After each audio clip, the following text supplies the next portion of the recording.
We are ready. Thank you, Chair. General Khumalo, you would have heard me explain to the Commission the files that we have in front of us. So the three for today is the statement folder, the annexes to your statement folder, and the file that says WB1 and WB2. Do you have those in front of you? That's correct, Commissioner. Thank you. So if we could begin with your statement. General, if you could please speak up a bit and bring one of the two mics right in front of you, please.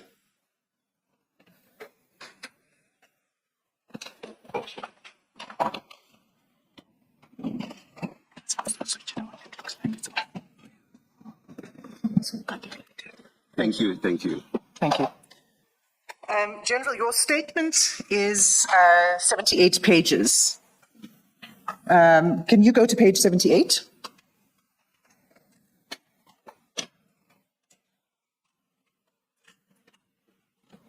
Is that your signature at the end of the statement? That's correct, Commissioner. And have you read the statement? Yes, I've read. And can you confirm on oath that the contents are true and correct? I do confirm the contents of my affidavit are true and correct. Will there be any technological issues if the General leaves his mic on?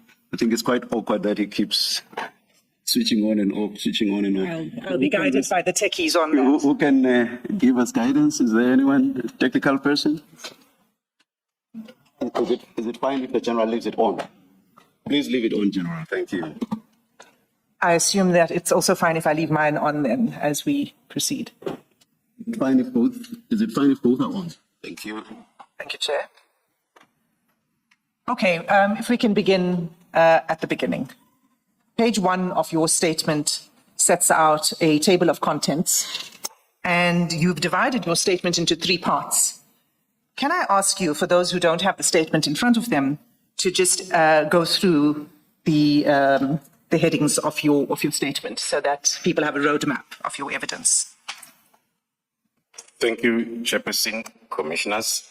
My affidavit is divided into 3 parts. The first part, or part A, I will be introducing the whole affidavit, and then I will follow it up with my service history and background in the SAPS, South African Police Service. I will also give my role within SAPS leadership. And then lastly, under part A, I will take the Commission through the establishment of the political killings task team. Under part B, I will be dealing with the evidence of infiltration and the influence of organized crime in the criminal justice system. I will also deal with organized crime in the Republic of South Africa, as well as the events that led to the Gauteng counter-intelligence operation, and also give further evidence on infiltration of the criminal justice system. Under Part C, I will be dealing with the disbandment or disestablishment of the political killings task team, with specific reference to the 121 dockets that were returned. I will also deal with the retaliation against the political killings task team, and then I will conclude my affidavit. Thank you, General Khumalo.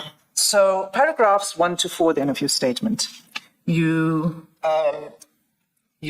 provide your current position and your reasons for furnishing a statement to the Commission. Can you please explain those paragraphs to the Commission? Introducing myself, I am Lieutenant General Khumalo in the South African Police Service, currently holding the rank of a Lieutenant General, and the post title, I am the Divisional Commissioner of Crime Intelligence since the 1st of December 2022. Coupled with my current title and position, I have also been the project leader of the political killings task team since I succeeded Major General Ramatswele, who retired at the end of September 2018. But from the inception, I was the project coordinator for the Political Killings Task Team since July 2018. In finishing this statement, I'll describe the history of the Political Killings Task Team from its establishment date, and also I will show the role that organized crime cartel played in an attempt to close down the Political Killings Task Team. It is my view that the attempt to disband the Political Killings Task Team was due to the influence of a particular organized crime cartel over the Ministry of Police, as well as the South African Police Service, who mistakenly thought that the Political Killings Task Team was investigating the same cartel. Thank you. Before we proceed to paragraphs 5 and 6, you have indicated that the evidence that you provide today is what you're able to speak of in public, and that there's additional evidence you wish to submit to the Commission. Can you address that, please, with reference to paragraphs 5 and 6? That's correct, Commissioners. Included in my affidavit is all the evidence that I'll be able to share in the public hearing. But alongside this evidence set out in the statement, there is also considerably more evidence at my disposal that cannot be shared in a public space for the following reasons. Sharing some of evidence will expose our methodologies, will expose our informants, the resources, taking also into consideration the high risk, the current threat assessment of the Gauteng organized crime, Gauteng counterintelligence investigation, as it's still ongoing. Also sharing some of the information will compromise the same ongoing investigation. After giving oral evidence on the basis of the statement, I will apply to the Commission for the remaining evidence to be heard in camera, or in respect of the second class of the evidence described above, to defer the giving of such evidence in open hearing until such time that it will be possible to do so without again compromising the current and ongoing criminal investigations. As I've said, for the safety of those involved and the protection of the investigation itself. Can I just check, Mr. Sim, the second class of evidence, General, that you referred to, is that what you have in paragraph 5.2, where you say giving some of your evidence in public would prejudice against ongoing criminal investigation? Is that the second class you're referring to? The second class, Commissioners, refers to if it happens that during the sitting of the Commission, there is some of evidence that can safely be shared in public, will do so. Do I understand you to be saying, General, that if current and ongoing criminal investigations reach a point where they're concluded before the Commission has completed its investigations, that you would share that publicly? That is correct, Commissioners. Thank you. Can we then turn, your next topic that you address is your service history and your background. Can you please explain to the Commission with reference to paragraphs 7 to 9, your background? Thank you, Commissioners. As I've introduced myself, I've been serving as the Divisional Commissioner of Crime Intelligence 6 since December 2022. My whole service history is contained in the SAPS 96 record of service that is attached as Annexure SDK 1, and I confirm its correctness.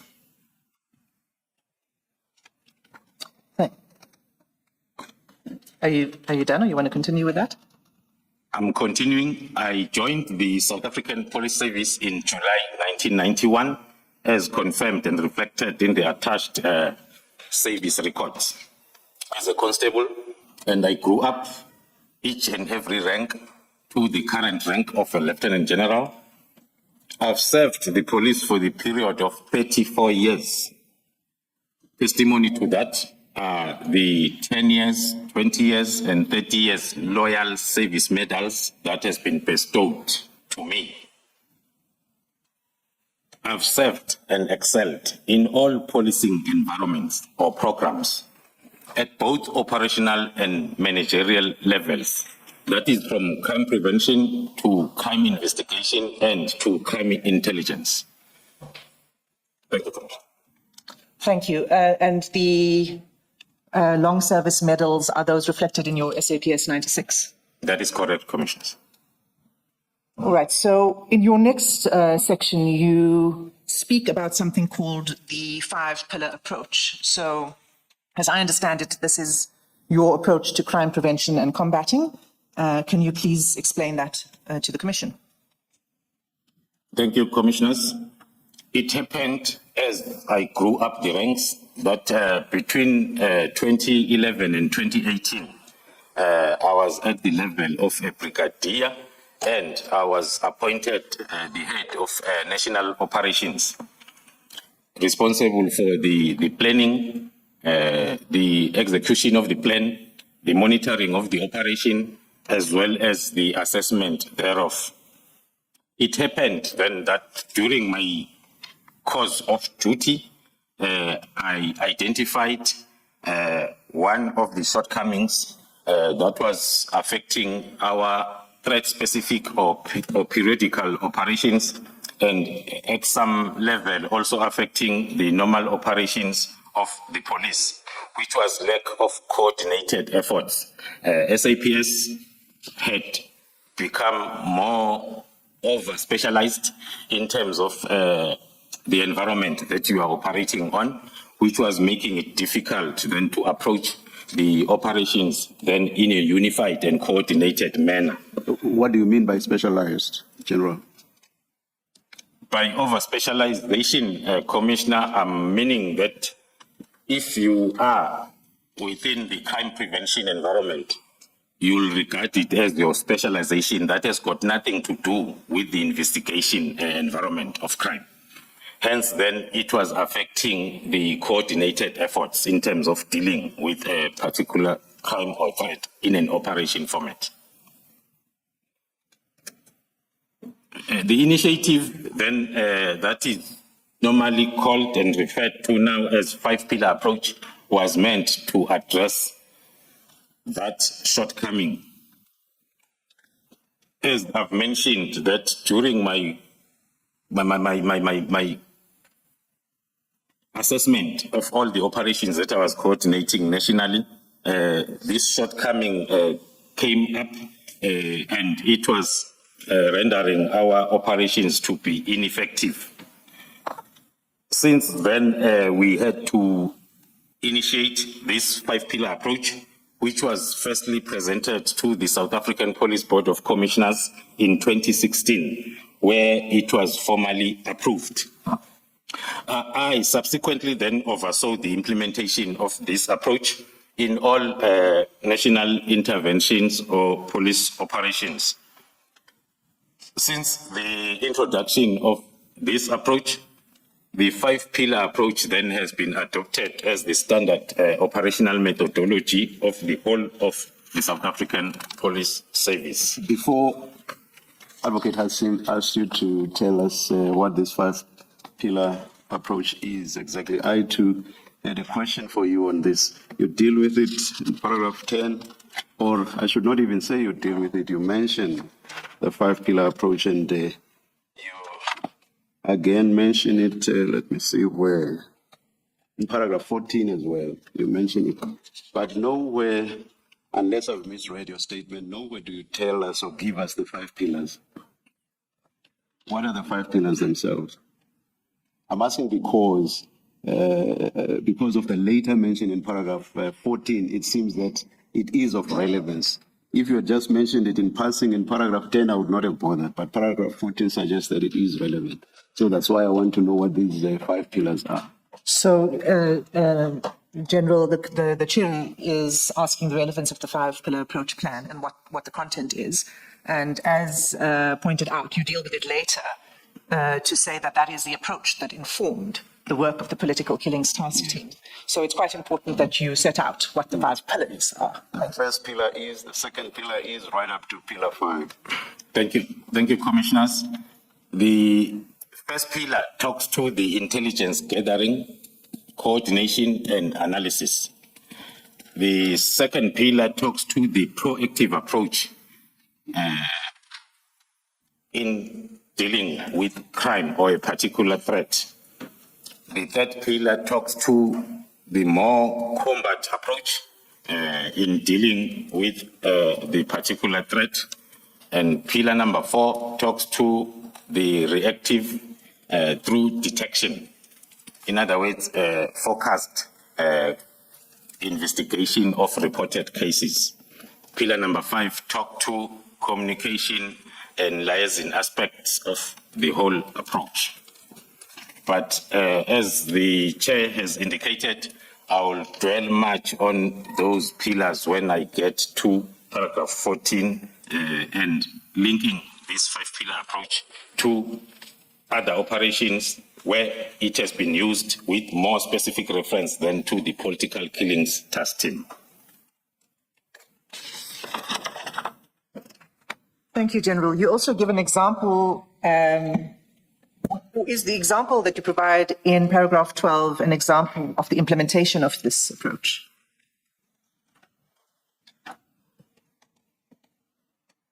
Thank you, commissioners. Yes, indeed, in paragraph 12, we are noting one example of a successful application or implementation of this approach in one of our national intervention operations that we ran in 3 provinces, which was Mpumalanga, Limpopo, and KwaZulu-Natal, that was focusing on rhino poaching or wildlife trafficking. I was the leader, the project leader, as well as the commander of this operation, which ran from under the nickname Ops Rhino, which ran then for close to 7 years in those 3 provinces, where we implemented this 5-pillar approach in its totality. The operation itself happened then to coincide with a need for us to develop the strategy that was going to be implemented in the country in dealing with wildlife trafficking. I was part of the leadership that developed the strategy that is now referred to as National Integrated Strategy to Combat Wildlife Trafficking in South Africa, which is, of course, internationally recognized as we speak, and it was the first of its kind in the country and was approved by the Cabinet during May 2023. The primary objective of the strategy was to guide the law enforcement agencies in South Africa and to equip them with necessary resources to reduce and prevent the escalating problem of wildlife trafficking. It was recommended by the Cabinet as a more practical tool for the investigation and prosecuting of wildlife trafficking syndicates internationally. Thank you. General, when you say it was recommended by Cabinet, you mean commended by Cabinet? I'm sorry, Commissioner, it was commended. Yes. And so, General, as I understand, because you're still busy dealing with your background, are you going to return to the issue of this approach to investigations when you talk about the work of the PKTT? That is correct, Commissioners. I thought of explaining this approach at the beginning of my affidavit because it will assist us as we go through the methodology that is currently utilized in the political killings task team. Thanks. All right, so can you, in paragraphs 13 to 16, you speak about crime investigation and your role since your background since 2018. Can you briefly take the commission through that? Yes, commissioners. Since July 2018, I was assigned initially as the project coordinator, which subsequently led to my appointment as the project leader from September 2018. The national task team that is still responsible for the investigation of politically related incidents in the province of KwaZulu-Natal. This was as a result of the directive by the President in establishing the Inter-Ministerial Committee, which was appointed to ensure that those that are responsible for the killings in the province of KwaZulu-Natal are held accountable. During my initial days in the project, it became clear from also the assessments by the Interministerial Committee, as well as ourselves as the new command, that the investigations in these cases were not yielding any successful results for a variety of challenges that I will also indicate as I move on with the briefing on the establishment of the political killing task team, as well as methodologies employed. It was during the initial stages that I have to develop the strategy that was going to be used. The strategy of which now we refer to it as tried and tested. It is the analysis-led investigation using organized crime approach. General Mkhwanazi and General Masemula told us about the prosecution-led investigation process. You have now added analysis and prosecutorial-driven, you call it. Can you explain to us this new aspect of analysis-led, which the other generals did not mention? Thank you, Chairperson, Commissioners.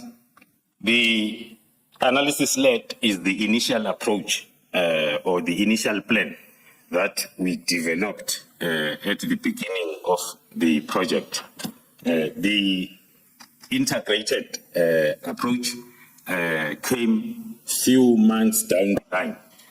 Hence, then I thought that I start from the beginning just to show the investigative approach before we expand it to include then other stakeholders. The analysis-led approach was basically meant to bring different expertise from within SAPS to work in a coordinated fashion. Our approach was, let us get our house in order first before we invite other stakeholders, so as then the integrated approach will be more effective once then we have sorted our own issues within SAPS.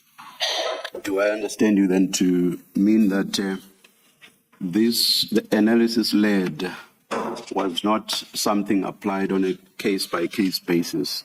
It's something that you engaged in at the initial stage? Because I do know that the prosecution-led process was on a case-by-case basis. Each case involved prosecutors engaging with the investigators, making suggestions to them on what to investigate, hence prosecution-led investigations. So obviously, that's on a case-by-case basis. Now, I understand your answer with regard to analysis-led to mean that you did the analysis as different role players within the SAPS. And I understand this to have taken place at the initial stage. Do I understand you correctly, or was it also applicable on a case-by-case basis? Thank you, Chairperson. Commissioners, partly it means that, but correctly so. It means the analysis-led approach is also utilized on a case-to-case basis. To explain it further, is we moved away from the investigators-led investigation. We moved towards analysis-led. Hence, even now, our team is made up mainly of different analysts that are leading the investigating team towards the direction that is directed by the information at hand, starting from the initial statement from the docket, which will need a thorough analysis from the operational analysis point of view. But then we'll line up then all the analysis capabilities that are available in the South African Police Service that we know they are there.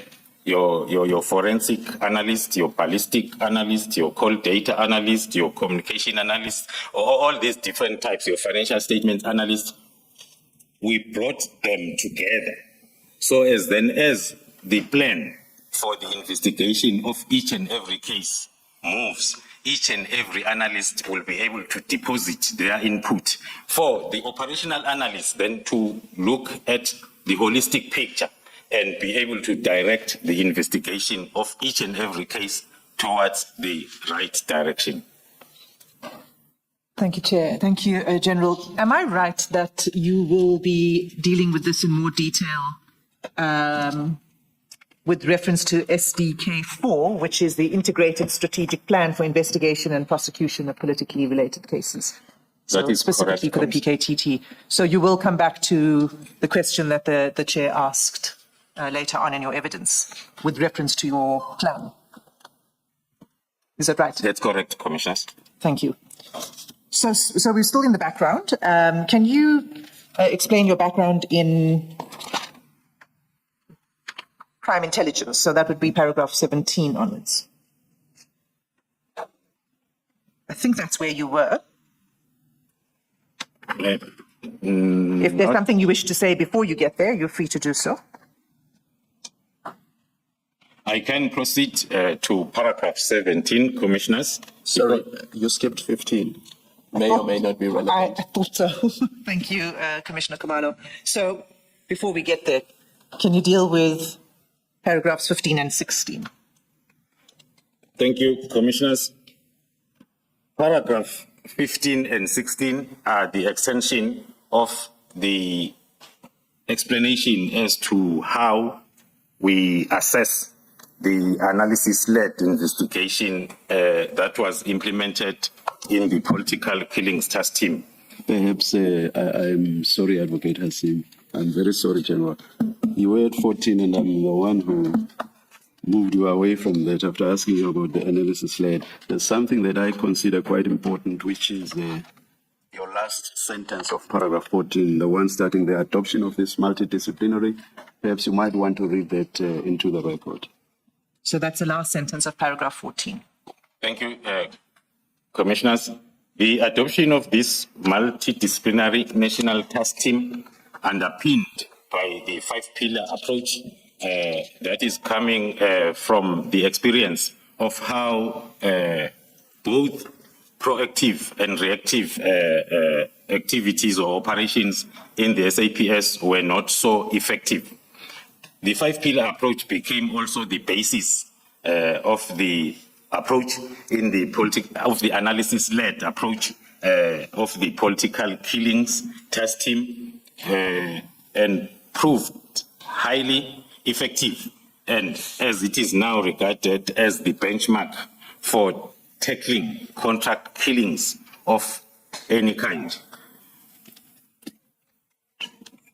That's fine, thanks. On paragraph 15, we are citing one other example of how effective is this analysis-led investigation coupled with the five-pillar approach can be utilized in any other organized crime approach investigation. We're citing an example where the same political killings task team was assigned to the Eastern Cape in the University of Fort Hare to investigate a series of murder and attempted murder cases that are totally not related to the political environment or killings. There were incidents where the university officials and staff were targeted. It is during those investigations utilizing the same analysis led in the Eastern Cape where then this approach proved to be effective and proved that it can be utilized in any investigation of contract killings, not only to the political killings. I will dwell much on the investigation or the extension of the mandate of the political killings task team to the Eastern Cape, more specifically, University of Fort Hare later on, Chair.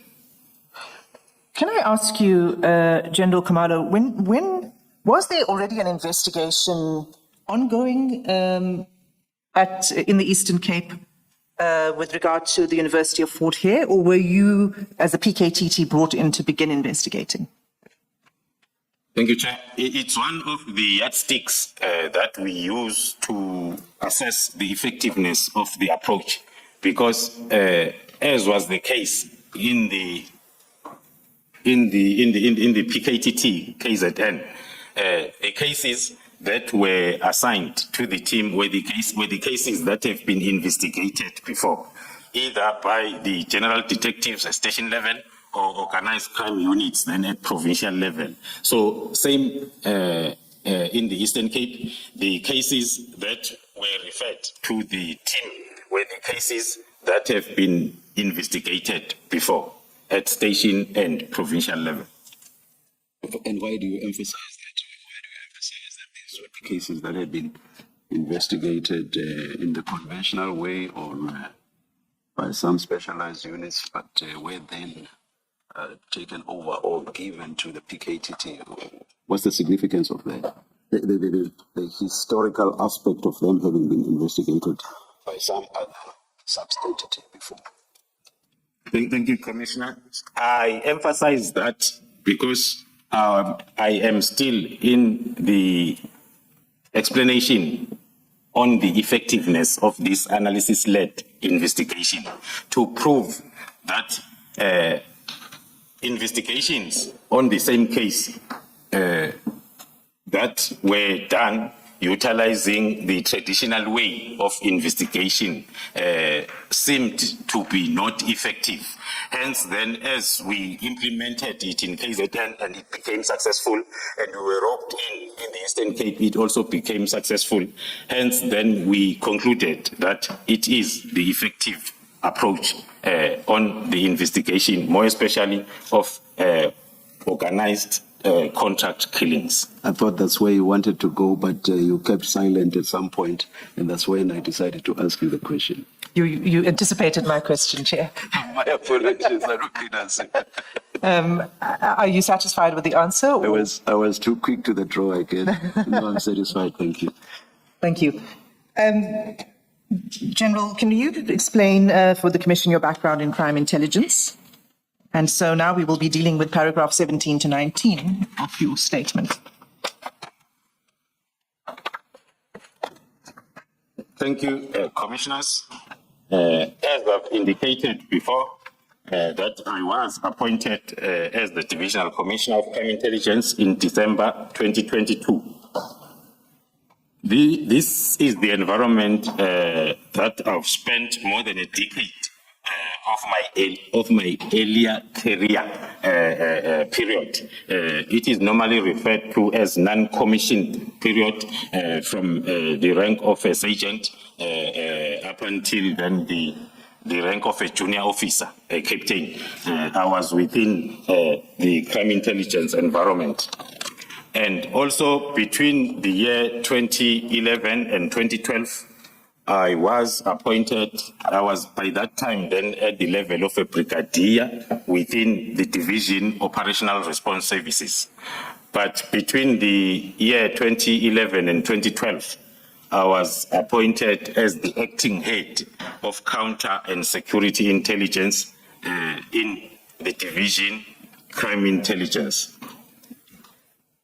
Can Sorry, ask you- Bakadasim, can I just get clarity on this? General, as Divisional Commander of Crime Intelligence and Project Lead of PKTT, where were you based? Were you in KZN or in Pretoria? Because you said in your intro that the crime syndicates had mistakenly assumed that the PKTT was investigating them in Gauteng, specifically in Johannesburg. So I just want to get clarity. Where were you based throughout this period, let's say from 2022 to 2024? Thank you, Commissioners. Between the period 2022 to date, or to 2024, I was based in Pretoria as the Divisional Commissioner Crime Intelligence full-time. And I was also still the project coordinator of the Political Killings Task Team. No longer coordinator, General. You were coordinator until September of 2018, when General, who is it, Ramatswele retired. You were coordinator before that, and you became the leader. You referred to yourself as coordinator in 2022 to 2024. Yes, Chair, maybe then it was my mistake that I did not emphasize the fact that when I was made the project leader, I was not stripped of the title of being the project coordinator, which then happened to combine being both the coordinator and the leader. Okay. Yeah, it's not significant, but it's just that you differentiated between coordinator and leader when the PKTT was established. You were the coordinator, and you said you then became the leader when General Ramatswele retired in September of 2018. So my understanding then was that there were two positions, one of coordinator and one of leader. So that's, as I say, it's not significant, and I just corrected you, or attempted to, I may have been wrong, when you still referred to yourself as the coordinator, when you said since September 2018, you have now been the leader and no longer just a coordinator. As I say, let's not get bogged down by that. It's not significant. Perhaps I could ask one follow-up question on that, Chair. When you became project leader, when you assumed that role after Major General Ramatswele retired, was anyone appointed as the role of project coordinator? Thank you, Chair. Maybe then let me link the current period 2022 to 2024 with the SIS, so as then we all understand. In 2018, I was holding a rank of a brigadier. It was my co-function to coordinate all national operations. I was the national operations coordinator. Hence, then I had to resume that role, that initial role in the political killings task team from July 2018. And then when General Ramatswele retired, I was then appointed to be the project leader, which coincided with my promotion to a major general's level, the level where General Ramatswele was when he was a leader. And my post then was above the National Operations Coordinator at national level. I was the head of national operations. And then there was then a head of both national operations planning and national operations monitoring. So I was then appointed to the level above the coordinator of national operations. Hence, then the coordination part of the operation that I was doing at a brigadier's level, I was still doing it now as the leader of the operation at a major general's level. So there wasn't another person who was appointed as answer. Thank you. You were, I think you were dealing with paragraph 17 when the question arose. Can you continue from there? Yes. Thank you, Commissioners. On paragraph 18. Sorry, General. On paragraph 17, before you leave it, you say that when you, prior to your appointment as the Divisional Commissioner Crime Intelligence, the division was beset by numerous challenges. What challenges were you faced with? You then go on to say that you introduced a management style to deal with this, but perhaps you could just explain what the challenges were when you took that office. Thank you, Commissioners. Maybe then, if I may reverse a little bit, coming to the question, starting or linking it up with my acting period between 2011 and 2012 as the acting component head within Crime Intelligence Division. So as maybe it's clear, Commissioners, I'll attach names during that period. It is the period when the current Provincial Commissioner of KwaZulu-Natal was the acting National Commissioner. And the current National Commissioner was the acting Divisional Commissioner of Crime Intelligence. And the current Divisional Commissioner of Crime Intelligence was the acting component head within Division Crime Intelligence. That is between 2011 and 2012.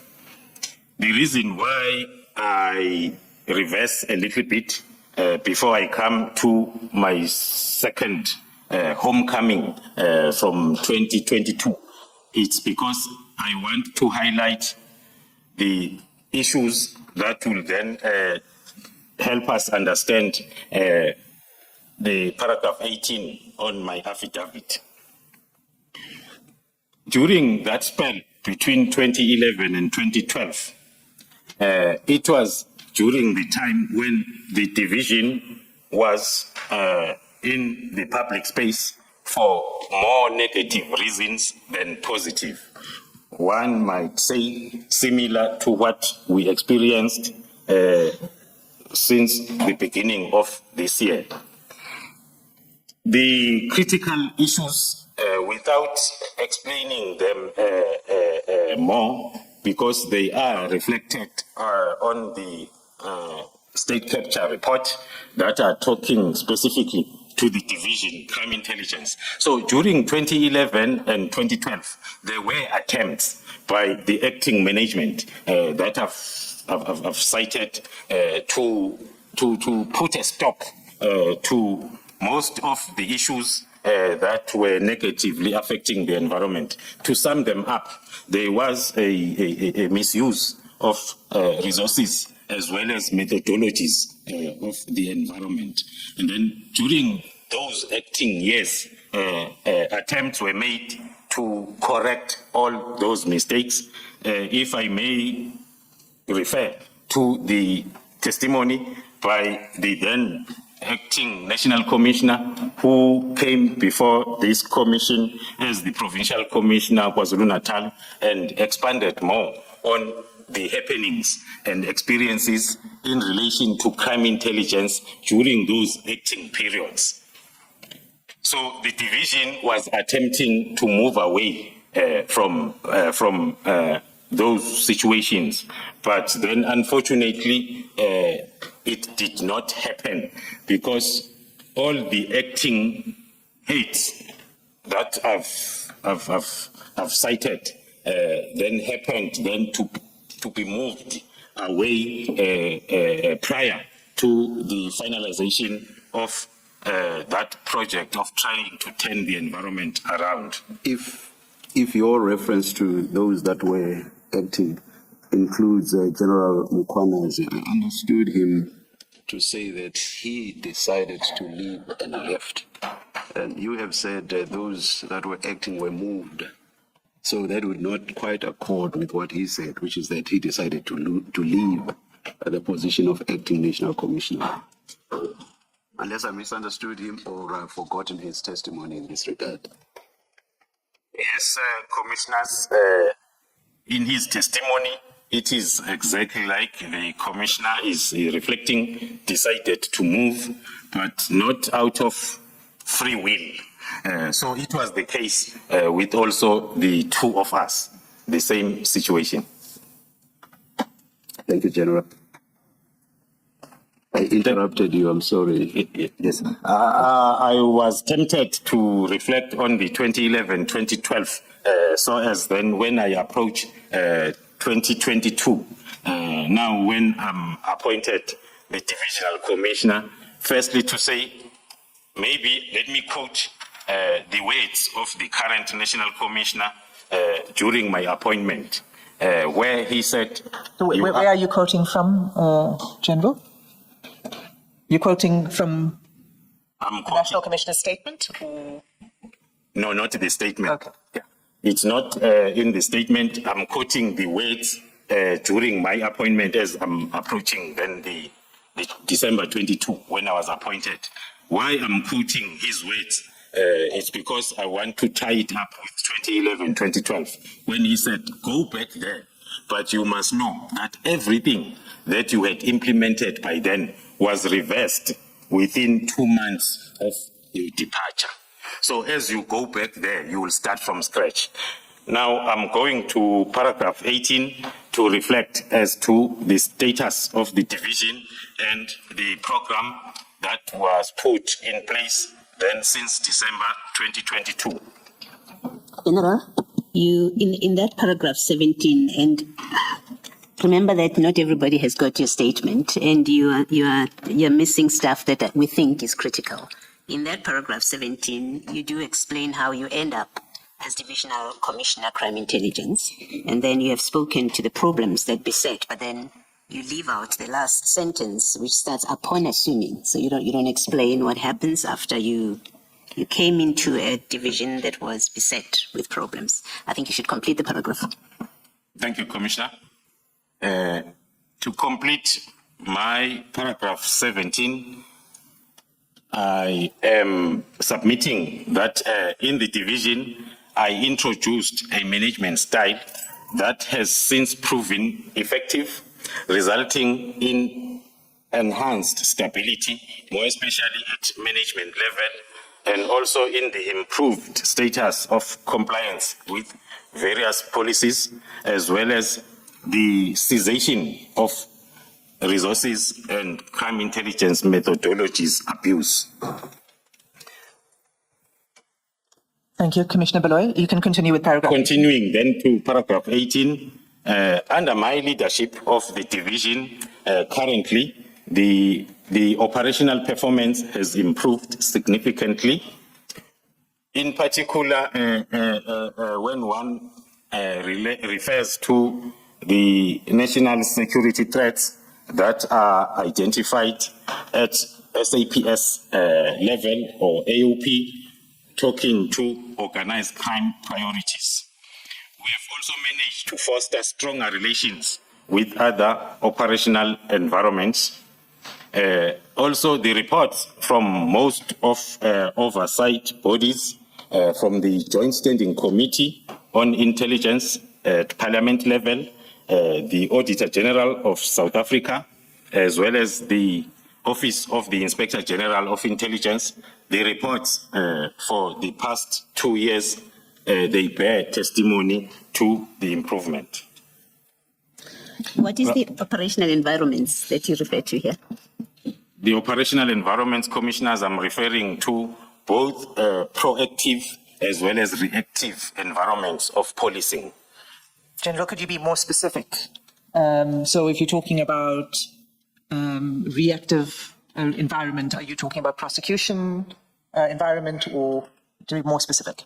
To be more specific, Commissioners, the proactive environment refers to what is normally known as visible policing, crime prevention, and then the reactive normally talks to the investigation of crime, because our main purpose as crime intelligence is to provide actionable intelligence to both of those environments, then to effect successful policing. In paragraph 19, in closing on the discussion of my role within crime intelligence, the examples that I've highlighted, they just highlight the broader scope of my contribution in the service, in the South African Police Service, in line with the Constitution of the Republic as well as the South African Police Act. Throughout my tenure, I have sought to distinguish myself by delivering service of particular meritorious as well as exemplary nature, which is characterized by being resourceful, also characterized by correct leadership as well as profound sense of duty. Thank you, Chair. Thank you, General. You probably come to that conclusion a little soon because you continue to set out a bit more of your background and your leadership role. But I think that the contents of paragraph 19 are understood. And from paragraph 20, you wished to set out your formal qualifications. So as I understand it, your SAP S96 that you've addressed so far sets out your service background, but not your academic qualifications outside of your in-service training, if I can put it that way. Is that correct? That's correct, Commissioners. Okay, so can you describe for the Commission your formal qualifications? The formal qualifications that I possess are the Bachelor of Arts in Policy Science with the University of South Africa, as well as the Certificate in Refugee Law and Humanitarian Support, still with the University of South Africa, and also the certificate from the George C. Marshall for the European Center for Security Studies. The program there was the Security, Stability, Transition and Reconstruction that I attended then in Germany. And the copy of my CV is attached as SDK2. Thank you. Can you then turn to the next chapter, which is your role within the SAP's leadership? And if you could just focus for now on paragraphs 22 to 26. Thank you, Commissioners. My role within SAPS leadership currently as a Divisional Commissioner of Crime Intelligence, I am responsible for the management of the whole intelligence processing process, which starts with the collection to the analysis and dissemination of intelligence to support the crime prevention, combating, and investigations within SAPS. This role, it involves overseeing the gathering component of the intelligence processing, as well as the analysis component and the distribution within our distribution centers. Moving to paragraph 23, highlighting my key responsibilities.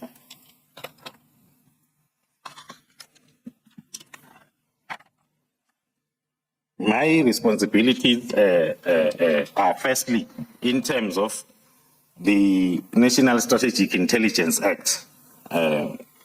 Those are the responsibilities of any divisional commissioner of crime intelligence within the South African Police Service.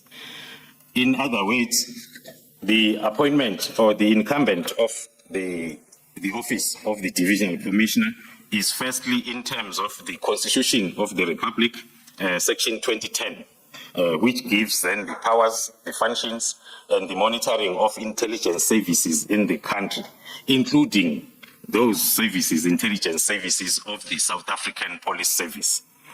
And then coupled with the Constitution, as I've referred, there is Section 2(3) of the National Strategic Intelligence Act of 1994 that provides for the establishment of the SAPS crime intelligence to gather, to correlate, and to evaluate the intelligence in support of the functions of the SAPS.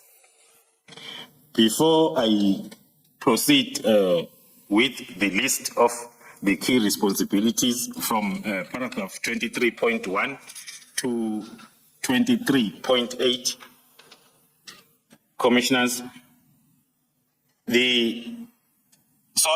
as I go through the responsibilities, I felt that I need to explain the modalities of accountability within the environment. I referred to the environment as established in terms of the Constitution as well as the SAPS Act, and also in terms of the National Strategic Intelligence Act. That then will tell us that the SAPS crime intelligence accounts for both overt-related activities together with all other South African Police Service divisions to the Portfolio Committee of Police in Parliament, accounting for Program 4 of the South African Police Service. And the very same division, because of its establishment under the National Strategic Intelligence Act of 1994, together with other intelligence agencies, it also accounts now for covert-related activities to the Joint Standing Committee on Intelligence, also at Cabinet or Parliament level.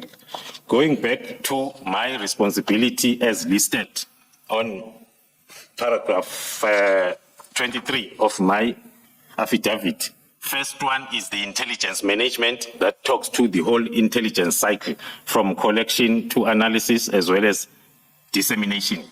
The second responsibility talks to the strategic oversight where the environment is expected to collect and package strategic intelligence for the provisioning of such intelligence to the National Intelligence Coordination Center together with all other intelligence agencies.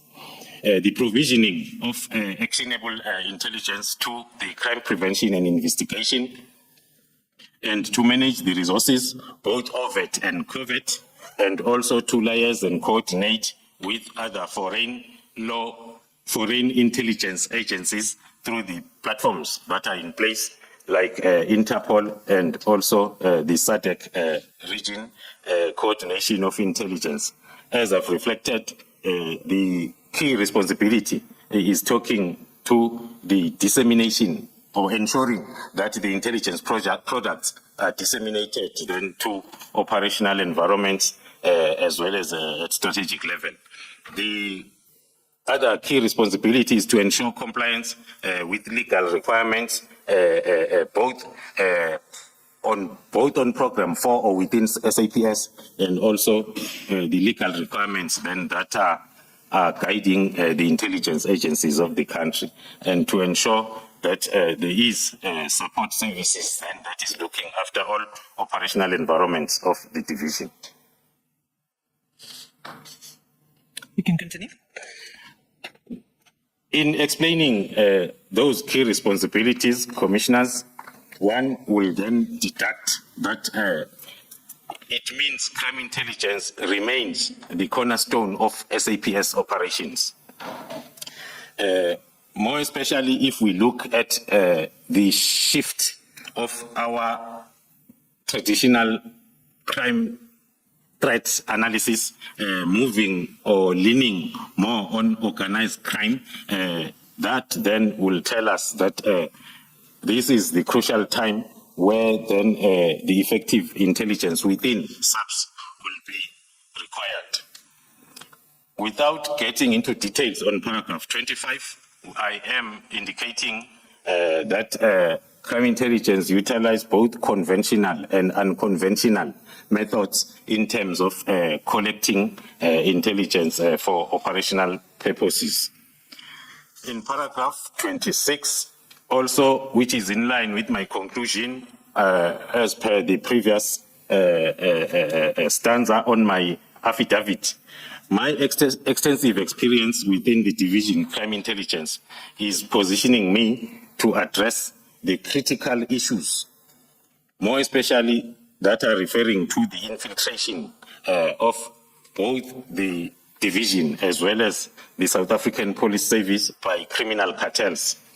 Having served in these key leadership roles and also managed sensitive intelligence operations, I've gained in-depth understanding of sophisticated methods that are applied nowadays with organized crime groupings to compromise the operations of South African Police Service as well as the operations of the division itself.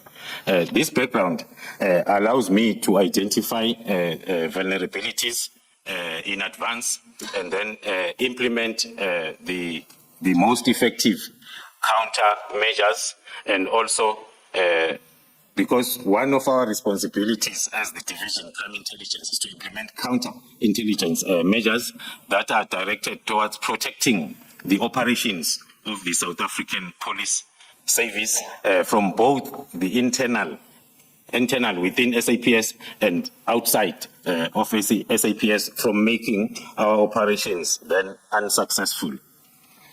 You mean the internal and external threats Yes. to the work of the SAPS? Yes, commissioners.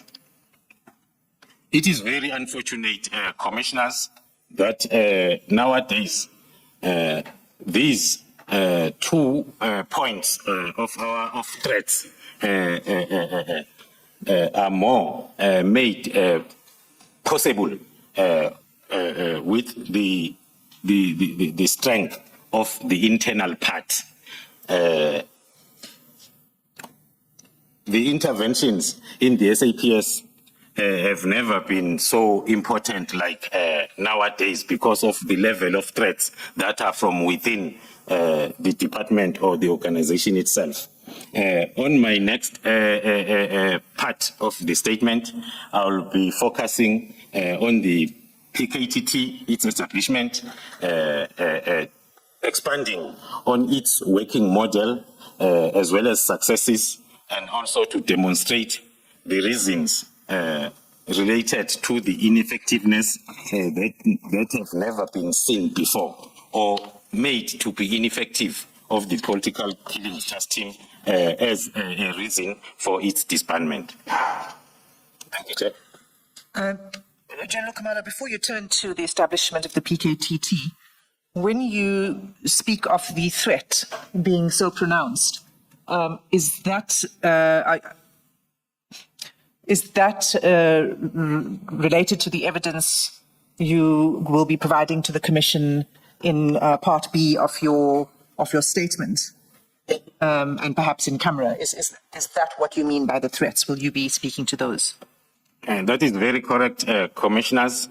It refers to the level of internal threats that are making it easier for the external threats to thrive, more especially facing the levels of organized crime that we have to deal with within the country.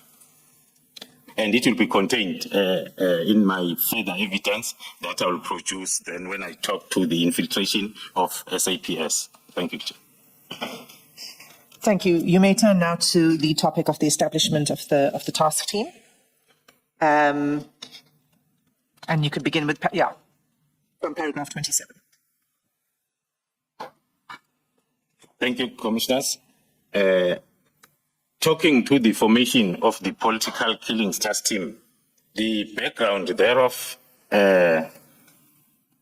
was placed before this commission by the National Commissioner as well as the Provincial Commissioner of KwaZulu-Natal, and I can confirm that the political killings task team was established at a time when then these political killing incidents were increasing in KwaZulu-Natal during the period leading up to 2018.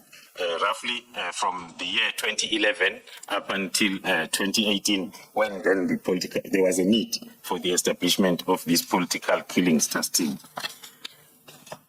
Following the directive by the President of the Republic when establishing the Inter-Ministerial Committee that was specifically mandated to ensure that there is accountability for these politically motivated incidents.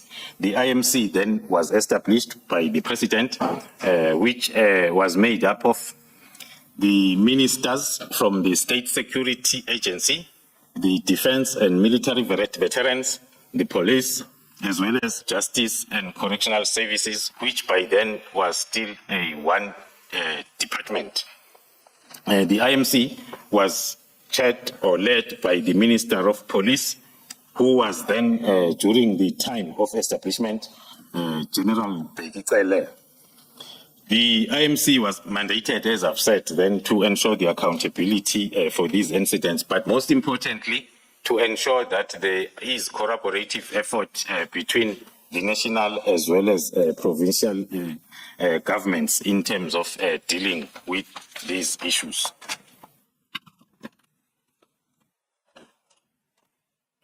Commissioners, maybe then I will take an opportunity between or from paragraph 29 to 30 to explain the common misperception that we have seen and heard around the establishment of this political killings task team. There is a perception that talks to this political killings task team as formed as part of response to the findings of the Moerane Commission of inquiry into political killings in the same province of KwaZulu-Natal, which is not the case or not correct. As far as I recall, more especially as I was part of the initial stages of the political killings task team in July 2018, the Moerane Commission findings were only published in 2019 when the political killings task team was in place or established already. As I've indicated, the processes of establishing the political killings task team started in May 2018 with the planning and also putting together the resources that will be utilized. Hence, then it commenced its operations in July. Of course, the Moerane Commission had findings that came after the team was already established. One of the findings talks to the loss of public confidence in the criminal justice system in that province in relation to these cases that are politically related in nature. As part of recommendations, the Moerane report talks to the importance of recruiting and training as well as deploying police officers that will be able or that are properly qualified to deal with the situation as it was the case then, as I've indicated, from 2011 to 2018. One can safely say that it happened that most of the recommendations by Moerane Commission were implemented in advance by the political killings task team, which was already in place. So those findings are contained in our initial threat and risk assessment of the threat that we had to deal with, which is political killings in the province. General, the Moerane Commission, did it consider the work of the PKTT at all? Or the PKTT as an organization at all? One can speculate, commissioners, that it did because the political killings task team was already in place when then the commission was still continuing. There were participants to the commission that were also part of the political killings task team leadership at strategic level. Thanks, General. Would it be correct then to say that the extracts that you've quoted from the commission, from the Moerane Commission, resonated with what you were observing in your leadership role as a PKTT? Would that be correct? Yes, commissioners, that will be correct. As we move along implementing our concepts within the political killings task team, we were also putting the Moerane Commission findings and recommendations on the table, so as then we can see that we are not off track. There are areas that are talking to the recommendations of Moerane Commission that were implemented after the Moerane Commission's report. Thank you. Can you go to paragraph 31 then, to 34, where you speak about the constitution of the PKTT?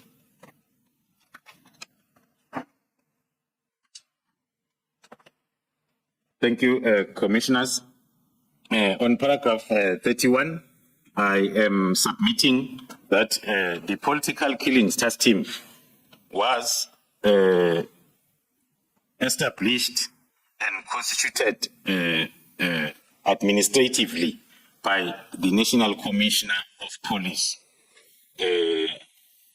which was by then the retired General Sithole. And it was not created through any legislation or regulations. It was, and it is still one of the task teams that will be established by the National Commissioner from time to time. It was established as an ad hoc intervention to deal with the threat of political killings in the province, focusing in the province of KwaZulu-Natal. Of course, then, as I've hinted earlier on, that the mandate of the political killings task team will now and again be extended then to other provinces and to other threats other than the political killings. On paragraph 32, Can I just check something with you, General? Does that apply to all other task teams that you are aware of? Are they usually established by a national commissioner and not, say, by ministers? that is correct, Commissioners. The task teams, maybe before I get straight to the question, let me refer to the background of this particular political killings task team. There was a provincial task team that was in place in KZN dealing with the same matters, which was not established by the IMC. It was established by the provincial commissioner in consultation with the national commission. By then, it was provincial based and using the provincial resources. Then, when the matter or the issue of political killings caught the president's eyes or the national level eyes, that is when then the president appointed the IMC, because the province as well as the provincial subs seemed to be failing to address the problem. Hence then when it was escalated to national, it was the national commissioner who had to establish or upgrade the provincial task team to the national task team, which was going to be overseen by the IMC that was established by the president. The question, more pertinently, as I understand it, is whether other task teams were also set up in the same way by the National Commissioner. Yes. I see that it's 11 o'clock. General, I trust that you will remember what the question was and respond at 11:15, or Advocate Hassim will repeat the question. Let us adjourn. Wow. I believe that we have watched this very particular hearing from the Commissioner through Mr. Dumisani that has sitting today to explain and give his own part, which he started by giving us his affidavits, and he divided it into three parts. The first was introducing the whole affidavit and then followed it up with his service history and background in the police South Africa services. He also explained his roles so that they will understand who he is very well, explain his roles in SAP leadership, and also, lastly, he took the commission through the establishment of political killing team under political killing team. He also dealt in the evidence of infrastructure and the influence of the organized crime in the police, in the justice system. He also dealt with the organized crime in the Republic of South Africa, as well as the events that led to the counter-intelligence operation. He also gives further evidence on infrastructure of the criminal justice system and he didn't stop there. He also deals with the disbandment or the establishment of the political killing stars team, with specific reference to the 1-to-1 dockets that were returned. He also deals with the retaliation against the political killing stars team, and then he concludes his affidavits there. We have watched it and we have heard him and see how he brought in evidences and what is going on in the body of political places in South Africa and even in the body of South. This is to tell there is a lot of things going on in South Africa and in politicians of South Africa.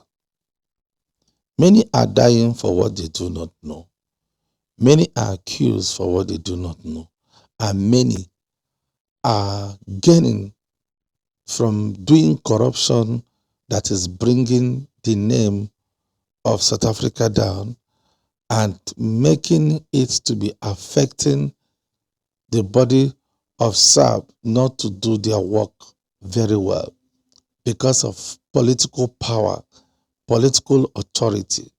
If anything happens, you see those who will call and that will die off there, or it will not die off there. Killings will be taking place so that more evidence will now be coming out. I believe that is a lot of things are still going to come out before the end of this commission. Let's cross our hands and wait for the next that is going to come. We're still going to bring it to you in this channel. Please, if you have not subscribed, subscribe. Help us to reach 1,000 and 4,000 subscribers. This is just a new channel. That is only thing we ask from you, to be able to do more and bring you nothing but the way it takes without editing it. We want to ensure that everything works well and every information you want to hear comes to your doorstep through your phone or any gadget you are using. Remain blessed until I come your way again. I still remain your host, Michael. What we do here is to bring you every perfect news without diluting it, and every trending things without diluting it, with the right source, not with fake news. But until I come your way again, please don't forget to subscribe now. Press the button bell, share and like, comment. Let's hear what you think over this commission of Day8 that has already been heard and you've watched. Thank you and remain blessed. Bye.